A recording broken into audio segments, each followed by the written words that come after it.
Very good. Very pleased. Cutting back a little bit because I don't want us to get too far ahead. I don't want us to be playing like it's December and it's October.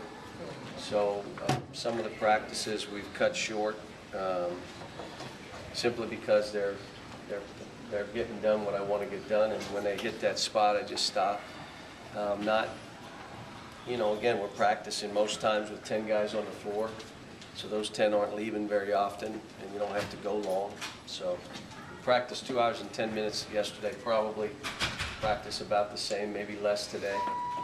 Guys are coming in at night, it's great. They're getting their own work in, and when you do it the way we do it, you have time to go do that other stuff, and you get time to do whatever you want to work on. So, have you seen these guys enough to kind of know what the predominant style is going to be this season? Not yet.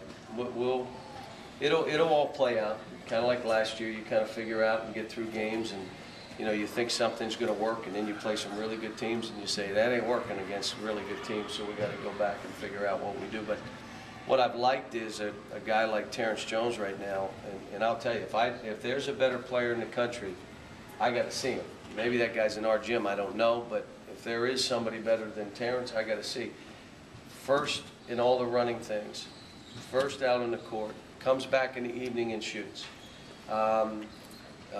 Different whole focus. I had 4 scouts in here yesterday that said his focus on basketball and what he is compared to last year is not even close. Now you're seeing a young man that has changed his habits, changed his body, added skill level, and now a different attitude toward basketball. Who does that sound like? Josh Harrison. So now what you see is a different player. The competitiveness in our practices has changed. You should see the wars between Darius and Michael Gilchrist. Wow. I mean, absolute vicious. And after it's done, they hit each other on the butt. They like each other. They like what they're doing for each other. Darius has never been better. Never. He has taken himself, and I think the way he has to compete in practice. And obviously the same.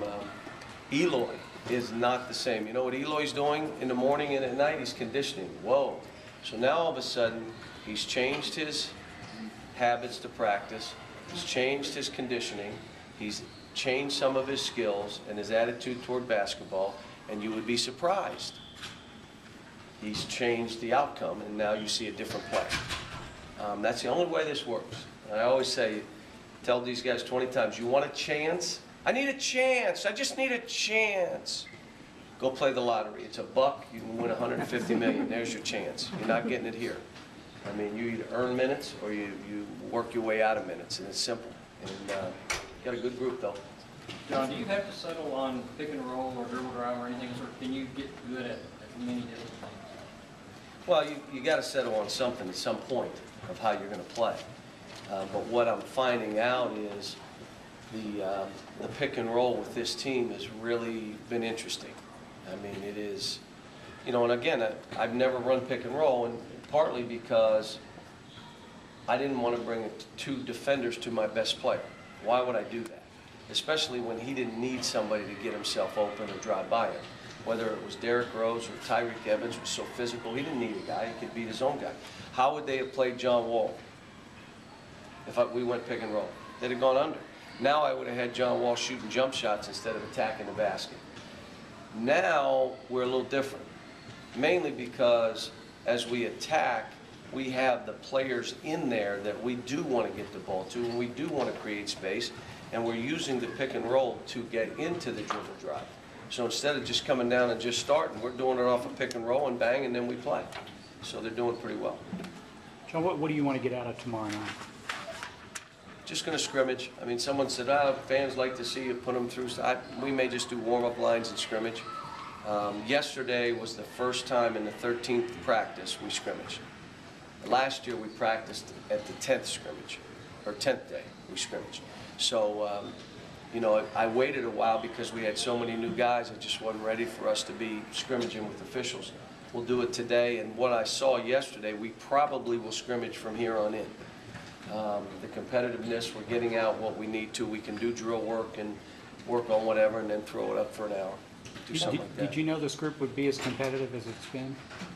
Well, you know, you can almost tell through recruiting where it's, all right, here's what you're looking at. You know, people, well, you use Big Blue Madness to just emotionally overwhelm them. No, you know what I say to them? That's every home game. Can you deal with it? It's what it's like. Boys, if you can't deal with that, don't come here. How about this one? It's also every road game, except they're against you. Now, can you deal with that? If you can't, don't come here. The same thing, they come and watch practice. Those recruits all were in here watching practice. They either said, I want this, or I'm not looking for this. It's that competitive, it's that hard. Oh my goodness, they don't stop. Does he give them a water break? I mean, it's an open book. This is how it is. I'm not going to change how I coach. It's how I coach. Not going to change our style. You know, we may change how we get into our style, depending on personnel, but how we defend, we may do it different ways, but we're going to end up being a great defensive team. So it's an open book in that way. Can you talk about Terrence this year in practice and scouts telling you the difference between last year and this year? What, from your perspective, what was he not doing last year in practice that he does now? Well, you've been to about every practice, so you can tell him what he's doing now. But what he's didn't do, he and Duran fought for the last guy to walk in the gym every day. And it was 30 seconds before the bell went off. And I think they were in the hallway arguing who should go first and who should be following. Now he's out there. He wasn't in this kind of condition. He didn't have this kind of physique with him. He had a very hard left hand. He had to go that way. You're watching him now, goes wherever he wants.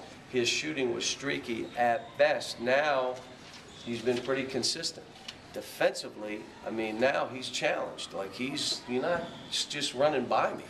So it's totally different than he was a year ago. John, you seem to have more praise, I think, this preseason than you did for when you had Wall and Cousins and last year as well. Are you just more comfortable with I know this, team? I'm not coaching any effort. I'm not coaching intensity, enthusiasm. Occasionally I got to stop them for tough shots. Occasionally. I haven't said boo to Darius. I haven't said boo to Terrence. You know, the young kids I'll get on occasionally, but you know, they're giving everything they have. What else can you ask? So, you know, this is not going to be easy because we're so young again. But I'm going to say this to you. I like my team. I really like my team. John, using the pick and roll the way you are now, is your comfort level different with that because of what you did all summer? Yeah. That and, you know, I've studied it now. I've never, you know, I'm not going to just put something in where I haven't studied it. And yesterday we had, you know, Eric Spoelstra was in here and I made him come early. So any NBA head coaches that want to see my team play, they got to come early because I get them on the floor and I start picking their brain about different angles and what I've seen their teams do. And that's what I'm doing. If you want to watch my team, you got to come early and we got to talk pick and roll so I get some stuff from you. Not just watching my team. I'm taking stuff from you and then you're welcome here. So we did it yesterday and Indiana's coming in Monday with their whole staff and, you know, and I'll do the same. We'll get them down on the court and, you know, it's got me just like the dribble drive kind of, you know, you have the same lesson plan for 10 years. You kind of get bored with it. You don't. And so it changes what we're doing. We're doing different drills. We're even doing different things in the dribble drive. And you know where I learned them from? Coaching the Dominican Republic team. The way they played the corners, naturally, now we're playing. And I'd never done it. The staff said, what are you doing? I said, just watch it. You'll see. And now they're like, oh my gosh, this makes it so much better to dribble drive. So believe me, I learned a ton of stuff on that trip. It was well worth it.